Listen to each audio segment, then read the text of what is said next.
What is going on? Welcome back to Jiu-Jitsu Outlet. I'm sitting down with a Jiu-Jitsu blue belt, Mr. Josh Beam. How are you doing, sir? Good. Thanks for having me, Paul. Anytime, man. I really love your content on YouTube. That's how I found out about you. It was one of those weird algorithm things where I saw you on YouTube and I watched one of your videos and I was like, oh man, it's a great video. And then I opened up Instagram and you were immediately there on Instagram right away. Like I'd never had encountered your content before. And so apparently Instagram AI and the YouTube AI, they spoke and they decided that we needed to connect because I became an Insta fan. So thank you, man, for coming on the show. Really love your channel. Thank you. No, I appreciate it. Yeah, thanks for the kind words about my channel. I've been you said you found me through a judo video. I've been slowly venturing into the judo side there, and you were telling me you're also a judo brown belt. So we've got some interesting things in common there. I'm not at your level yet. You said you're a brown belt in judo and a jiu-jitsu brown belt. So so it's fun, man. Yeah, but you've been competing a lot, man. What I've found is competitive blue belts, especially, or competitive purple belts, like, are a lot of times at the same level as a brown belt who maybe competes a couple times a year or something like that, because you're thinking about it all the time. You're obsessing about it. And I'd love to ask you about that a little bit, man, and talk about competition and kind of how that's helped your mental health and your life. But first, before we get into all of that, before we get into talking about judo versus jiu-jitsu and all this other stuff, I want to ask you the question that we start off every conversation with, which is, how has training in jiu-jitsu helped your mental health since you started training? That's a great question. So it actually so there's a lot to that story. And not only was it about jiu-jitsu, but it was also about competing. So kind of throughout my life, so I've been familiar with jiu-jitsu since I was a kid. My dad did it back in the 90s, like when the UFC first started getting popular, and he introduced it to me when I was probably like 5 years old or something. And so I did it like super inconsistently kind of throughout the years. And it was always like martial arts had always been something that like helped me mentally. I did Muay Thai for like 7 years or something. But actually sort of from the mental health perspective, my teenage years were a little bit traumatic in some sense. And then immediately after I was a teen, I went to the army. Served in Afghanistan, came back. So kind of throughout my 20s was this period after the army of sort of figuring out my mental health. And of course, part of that was doing therapy. And then just a few years ago, I rediscovered jiu-jitsu. And I remember one conversation I had with my therapist at one point was like, I was telling her the only thing that really helps reset my mind is really intense physical activity. And there's something about jiu-jitsu. I was actually watching you talk in I think one of your latest videos about the difference between like the intensity of a martial art and what's happening there as you're working out versus just like going on a run or lifting weights. It's like, it's so much different somehow. I can almost get something similar like through really intense sprints, for example, but there's not the same. There's downsides of that. So jiu-jitsu has been key, and it's sort of the catalyst for all of this competing and everything, which actually really sort of changed my outlook on life in a lot of significant ways over the past 2 years or so of competing. The catalyst to that was like sort of a major breakup. And I was kind of down in one of those kind of rock bottom moments again. And I was like, you know what? Jiu-jitsu is cool. Can I cuss on this podcast? Yeah. Oh yeah. I was like, fuck it. Like jiu-jitsu, that's cool. I'll just do that. Cause it was kind of one of those things like what else do you do after something, that you perceive as really bad happens in your life? What do you do? So it's like, all right, well, jiu-jitsu is the only cool thing right now. So I just like dedicated all of my time and energy and money to that over the past couple years. And like in a very real sense, like, jiu-jitsu kind of did save my life in a way. So dude, that's awesome. Can you tell us a little bit more about competition specifically? Like, what did you notice about your life and your mindset and just everything that you were doing? What changed when you started competing a lot more? Because you compete a lot, man, especially compared to most people. Yeah. Yeah. So the biggest thing, so I've at this point now, it's been, I'm fortunate enough where I can work up my full-time job remotely to sort of support the endeavor because I do understand. I think more people would compete as often as I have if they had like the financial means and stuff. So I'm very grateful that I'm able to do that. And I've done, I think at this point, 65. I had my 65th competition on Saturday. And that's in the last couple years. And the biggest thing that changed for me was just this notion of really understanding things that are within my control and things that are not in my control. And you learn that in a competition is sort of a microcosm of life, I think, in that sense, because when you go to competition and you can let me know if you've had a similar experience. When you go to competition, it's sort of this weird paradox of in jiu-jitsu, you're trying to control somebody and win a match. And the way you do that, you try to exert your physical control over this person. But at the end of it all, you realize how little control you actually have over all of these external circumstances, and realize that really there's just a few things within your own control. And that's like in competition, for example, that's executing your jiu-jitsu, that's preparing your game plan, that's training, that's trying to enjoy the competition experience, all of those kinds of things. And then you realize that everything else, you realize that worrying about anything else besides what's in your control only just makes you more stressed out and does nothing to change any outcome. Right. And that's why I say it feels like a microcosm of life in that sense. And I think that has translated over to just life in general for me. It's like, what do I control? And you know, what good can I do? How can I positively influence other people?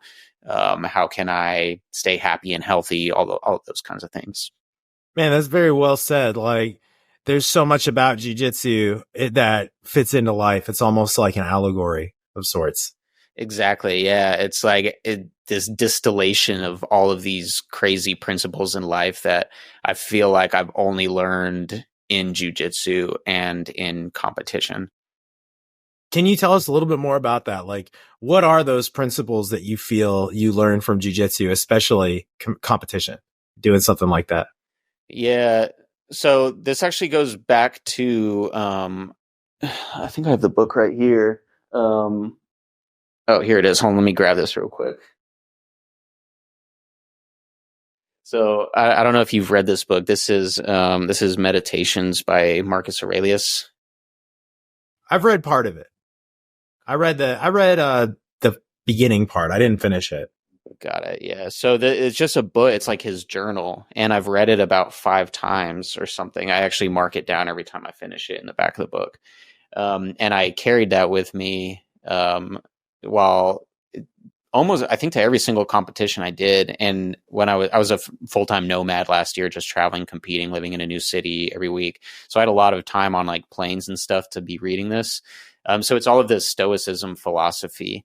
And it's kind of, I guess, sometimes it's kind of a turnoff to start talking about like stoicism and philosophy and all that kind of thing. No, but I love philosophy, man. I've majored in philosophy when I was in college. Oh, very cool. Yeah. Nice. So really what I've learned from jiu-jitsu and competition, all of the lessons end up sort of flowing back in a lot of ways to stoicism, and specifically like things in this book, Meditations. And I ended up actually getting tattoos of all of these principles and stuff. So I've got them all over my arms and everything. But so that was sort of the context for your question about like what are some of the other principles I've learned from jiu-jitsu and competition? Yeah.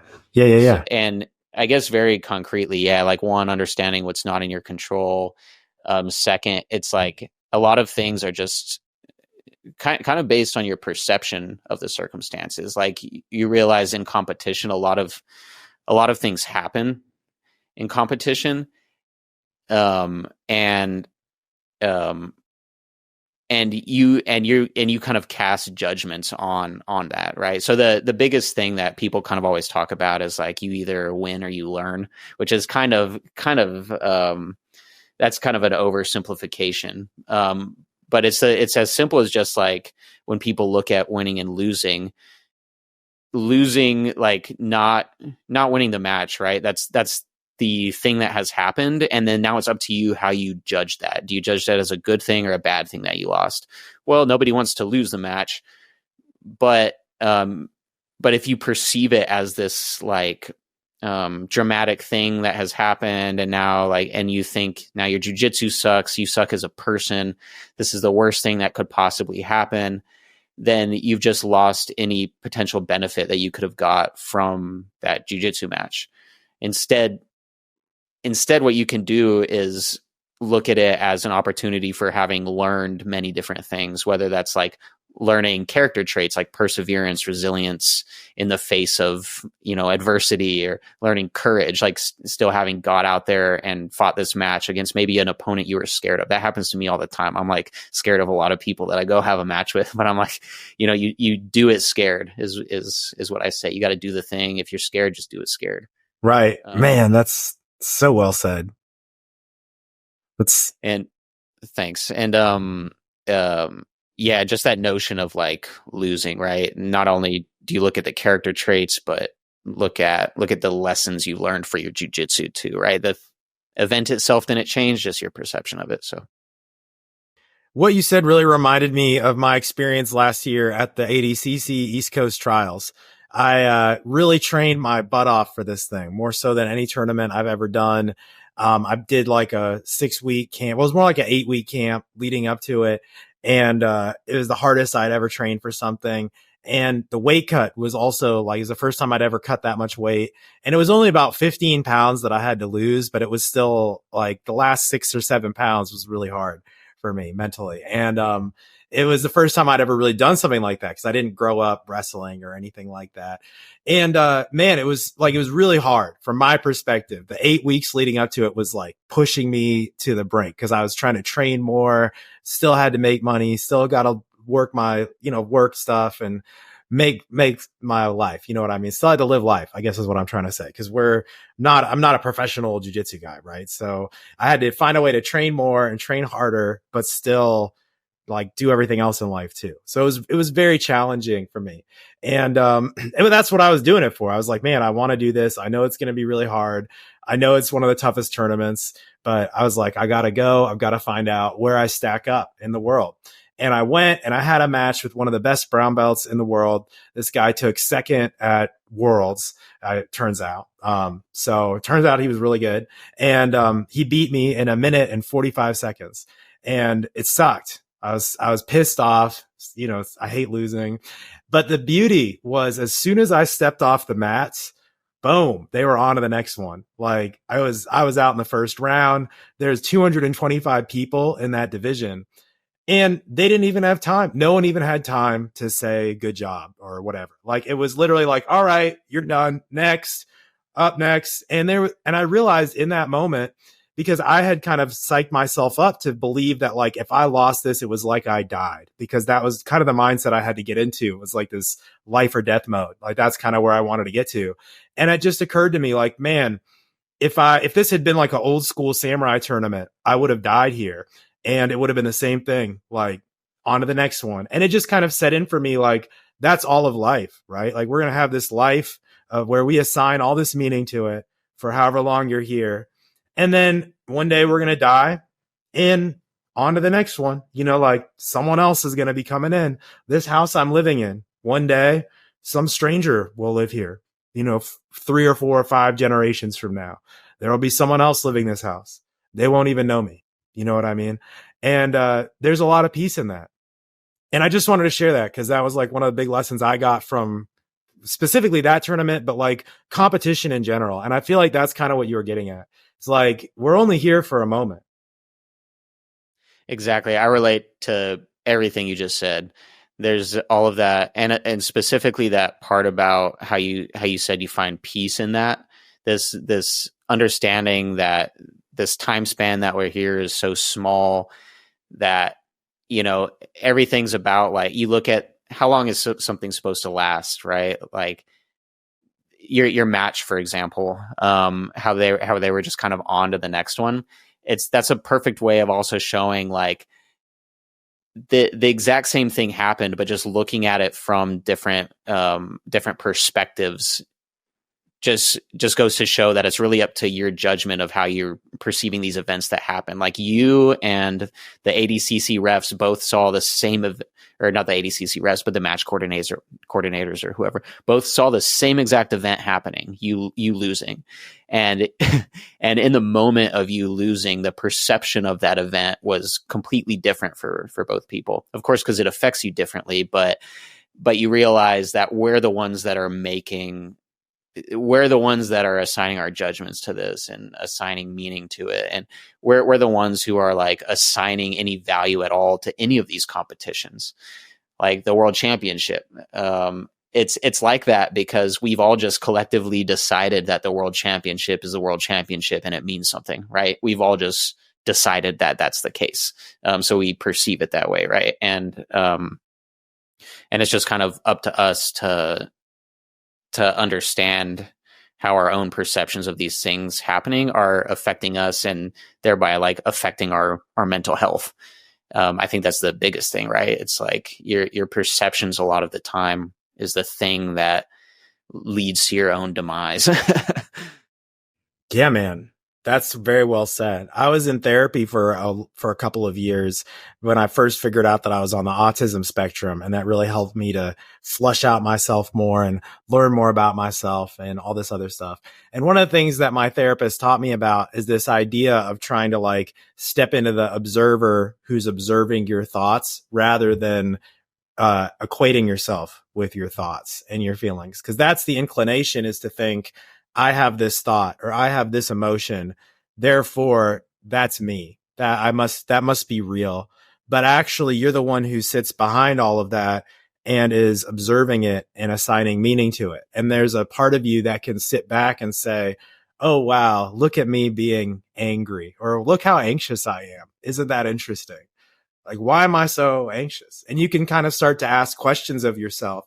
And that's how you learn to become your own therapist. Like, that's the big gift, is it's like this logical voice that's inside of you. This, I think it's your conscience or your consciousness or whatever, that center that we all have.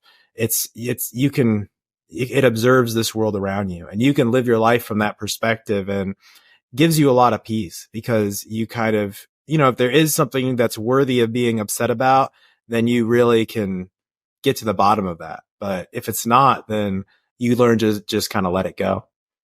Yeah, very well said. And I actually have one of my tattoos sort of tangentially relates to that in a way, this concept of mindfulness that you're talking about being an observer of your own emotions. It's you might not be able to see it on camera, but it says prosohe. It's a Greek word. And I think it means like caution. My friend who speaks Greek said that this word is actually on caution signs, like caution wet floor. But this word is from, it has a meaning in like Stoicism philosophy, and it talks about like observing and understanding your own motivations. And to me, it kind of extends to this concept of observing yourself and what you're feeling. And kind of going back to jiu-jitsu, again, sort of the microcosm of things, when you're about to step on, if you're in the bullpen or about to step on the competition mat, it's been so helpful for me to just in my own head tell myself what I'm feeling. And then you're like, oh, okay, that's what I'm feeling, and that's fine. And I can still do this match. Like maybe I look across the mat or I look across the bullpen and I see my next opponent, and I've been eating too much, so now I'm doing middleweight, and this guy's like 6 foot and I'm 5'8". I'm like, wow, this guy's huge. And I feel the nervousness, I feel the adrenaline, and I think a lot of it's easy to put judgment on that and say, wow, I must be a little bitch because I'm scared, or like I'm not tough now because I feel these feelings that your body put there for a reason. Your body put nervousness and adrenaline there for a reason, to help you, because it's not normal to fight people, right? And just being aware of that and not casting judgment on yourself, and then allowing once you've been mindful of those things, to allow your brain to make decisions, like, and that's then where these character traits you can build in jiu-jitsu come from, right? You can now look at this as an opportunity to show courage for yourself, to build courage, knowing that you're scared and you're still gonna fight. And you can kind of transform all of these negative things in a way into the positive side of it, right?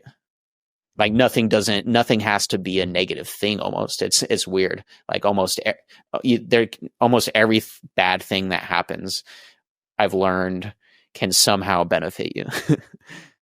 Yeah, I've always thought with jiu-jitsu, it's so interesting how even the language we use around it is actually usually stuff that is considered negative or bad. But in jiu-jitsu or judo or other martial arts, it has the opposite meaning. Like, for example, one of the biggest compliments I can give someone in the academy is telling them like, oh man, you're becoming a real problem in here. Like whereas any other walk in life, like if your boss calls you and says, hey, Josh, you're becoming a problem, that's bad. Like you're probably going to get fired, or something. Like that's not a good conversation. But literally the exact same words on the mats, it's like a big compliment. Like, oh, wow, I'm becoming a problem. Well, thank you. Like, or you're frustrating. Man, you're really frustrating me. Like the other day I was rolling with a black belt friend of mine, and afterwards he was like, man, you're getting really frustrating.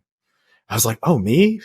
I'm frustrating? Wow. Like, it's literally a negative thing, but on the mats, it means something good. Or in a tournament, like you see you're watching on the commentary on the ADCC, what's one of the best things that they can say about someone? Oh, he looks real aggressive right now. Oh, wow. Look at him. He's so aggressive out there. Like you hear it at every big tournament. It's like, wow, that guy's really aggressive. That's amazing. He got out there and really kicked some ass. If you do that in real life, it's like, well, you're probably getting arrested. Man, we got an aggressive person here. Like call 911. Like it's literally a bad thing. But on the mats, it's like, oh no, that's what you're striving towards. I'm striving to become a bigger problem in the gym. That must be just that's just a reflection probably of the nature of jiu-jitsu, right? And yeah, that probably the reason that the fact that we use that verbiage, that's not an accident, right? Yeah, I thought about that. That's a very interesting observation that I'm gonna steal and use from now on. And please, because it actually, like when I realized this, it kind of blew my mind. I was like, wait a second, like literally these are bad things, but in here it's a compliment, right? I think it's because of the good that can be derived from it, right? Yeah, exactly. It shows discipline, I think. Well, dude, I wanted to ask you about something else before we wrap this up. I've been binging on your YouTube channel. I was watching it this morning, and I've been seeing like you've been getting into judo, and that's been really cool to watch. And I'm glad that you're documenting that. I've got a brown belt in judo, and it's something I really enjoy practicing, and I try to kind of have a judo related style. And I just love it as a martial art. It's a lot of fun, and it's what I started with. So just wanted to say thanks for like bringing more eyes to judo, because not a lot of people do, but would love to hear your thoughts on that. Like, what have you learned about judo, and how do you feel it's different from jiu-jitsu? Of course. Yeah. And thanks for watching my videos. I'm glad you liked them. That's cool too, since it's a good compliment to receive, especially from somebody at your level in judo. So yeah, I'm no one too special in judo, but yeah, dude, you're doing great.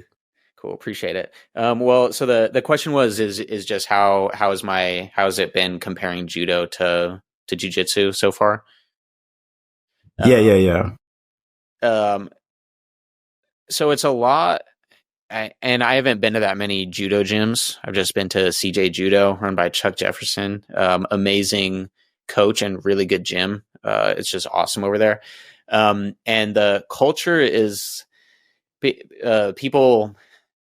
I guess actually my what I thought judo culture would be this like really almost like karate, like sort of like super old school traditional, not in a bad way, but like just really traditional sort of structured. But actually everybody's like just really cool. Like the culture that I've found is extremely welcoming. And um, I guess that's actually pretty similar to BJJ.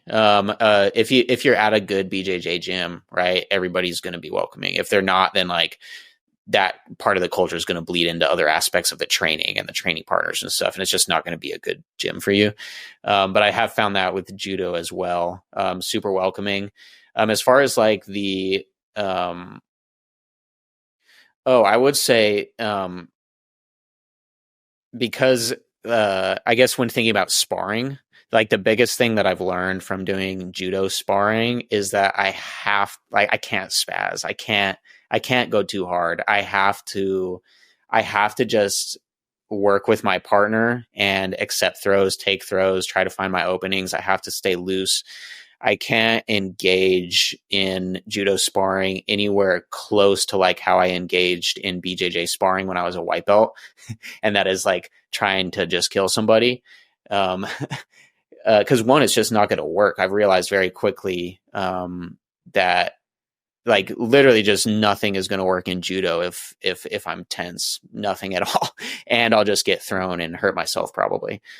So that's the biggest thing I've learned. And I think I really want to, once I'm not injured anymore, I really want to bring that as much as I can to my BJJ training. This idea of like in judo, I'm almost equating getting thrown to like getting submitted in BJJ, even though judo does have submissions, right? You can still do the groundwork and get choked and stuff. But if I can learn to work the things that I want to work in judo without fear of being thrown, I also want to work new techniques in BJJ without fear of getting submitted, and just learn to accept that more, because I've seen nothing but huge benefits for that in judo so far, and I think that'll really help like open up the game in BJJ. I think so. That's my theory anyway. Man, that's super well said. I've been going up to Pedigo submission fighting on Thursdays, just about every Thursday I can. And that was something the last time I went up there, Heath Pedigo put us through this drill where we each started with an ankle lock. And so like basically we both had Ashigarami, if that makes sense. Like I had your ankle, you have my ankle. And he told us before the drill started that the goal was to take risks and get submitted and try to submit your partner. But also what he told us, he was like, if you don't get submitted, you're doing this wrong, because that means you're not taking enough risks and you're just trying to escape.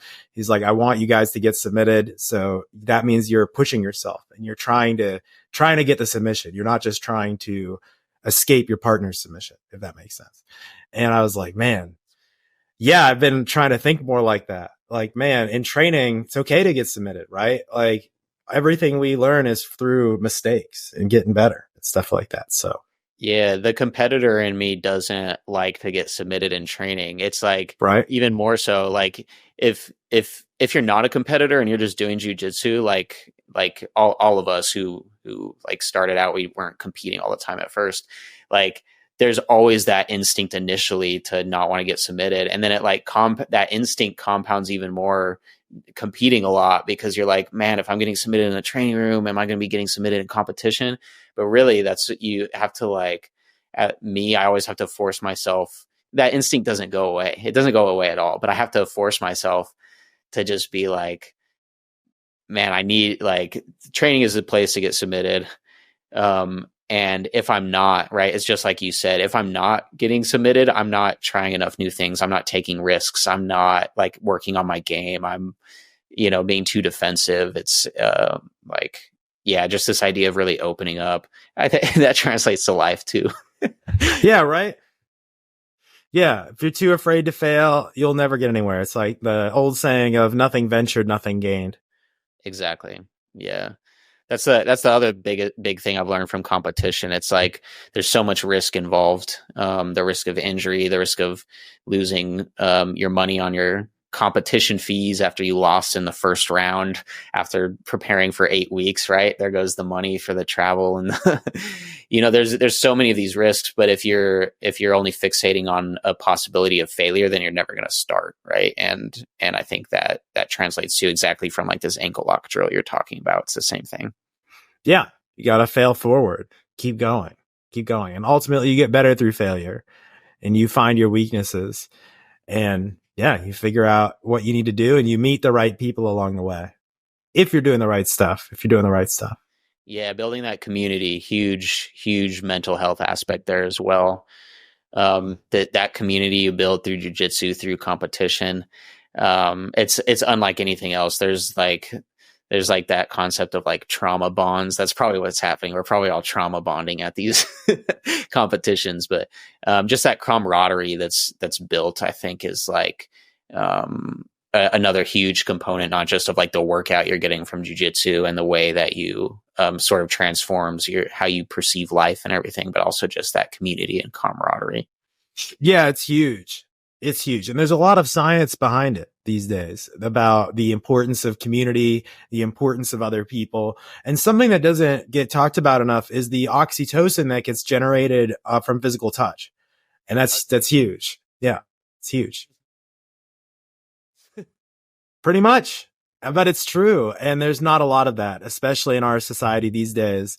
There's not a lot of touch of different types. And people a lot of times don't get touched, especially if they don't have a partner. There's no reason for them to ever be touched other than a handshake every once in a while or something. Right. That's which I feel like is not how we evolved to be. No, not at all. Not at all. We grew up wrestling just like puppies. Right. Exactly. The play, that's what jiu-jitsu is kind of like, right? It's just it's play. Yeah. Yeah, exactly, man. That's very well said. It's this play that teaches you all these crazy philosophical lessons, like you were talking about earlier, about the nature of mortality and all this, this craziness, dude. It's a crazy ninja game we stumbled into that we pretend to kill each other and we get better health benefits from it somehow. I love it, man. Well, hey, we've got to go, but before we do, is there anything else you want to talk about related to mental health, jiu-jitsu, any words of advice maybe for someone who's just getting started? Yeah, people who are just getting started, just look at everything that happens in training, and if you're just getting started competing, look at everything that happens there in a way that is beneficial to you, and try to take everything in a way that's enjoyable. Well, those are a lot of these things are just up to how you just choose to perceive the thing that's happening, right? And lastly, can I do a shout out to Guardian real quick? Yeah, of course, man. Of course. So I'm wearing this hoodie. Guardian Gym. They're a nonprofit that basically helps underprivileged kids get access to jiu-jitsu. You can. I'm not affiliated with them, but they sent me this hoodie and I liked what they're doing. So I just wanted to give them a shout out. You can actually donate to them on guardiangym.org. I think what they're doing is really cool. So if y'all are into that, I've donated as well. If anybody watching this wants to give a donation, then it's probably a good jiu-jitsu cause. Dude, that's awesome. Yeah, I'd love to interview him on the show sometime. Maybe I'll reach out. That's awesome. Yeah, he should. Yeah, they're great dudes. Dude, that's awesome. I didn't know about that. Well, great. I'll get him on the show. New goal. Well, thanks, Josh, for coming on the podcast. Can you tell us a little bit too about your YouTube channel and like what are some of your videos you're working on? Like, what are you excited about and where can people go if they want to find more about that? Oh yeah. So my YouTube channel is Josh Beam, BJJ. You can also just search my name, Josh Beam, on YouTube. I have a lot of competition videos, and lately I've been foraying into, I don't know if that's a word, my foray into judo. I'm doing a lot of long form videos about that. I think the next video I have coming up in the queue is the biggest open mat for judo in San Jose, that I participated in a few weeks ago. So that video is coming after this sparring video that's already up, full randori session at the judo gym. And then now we've got a full technique class showing the Uchimata. And next up in the queue is the biggest judo open mat, I think maybe in the Bay Area. Well, I don't know if that's factually correct, but it probably was. Dude, that's awesome. Yeah, I'd love to come check that out sometime. That sounds awesome. That's awesome, dude. Well, yeah, I actually learned a lot from that Uchimata video. I was watching and I picked up some details myself. Oh, cool. So keep it up, man. You're doing great. Yeah.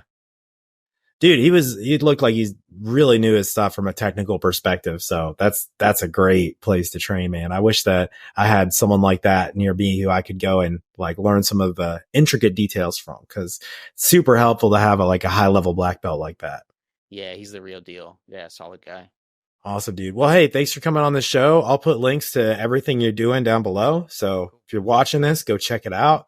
And dude, Josh, thanks so much. Great to meet you. Paul. Yeah, thanks a lot for reaching out to me to do this. This was fun. Yeah, man. We'll do part 2 sometime, man. I appreciate you. Yeah. Awesome. Yeah, let's do it.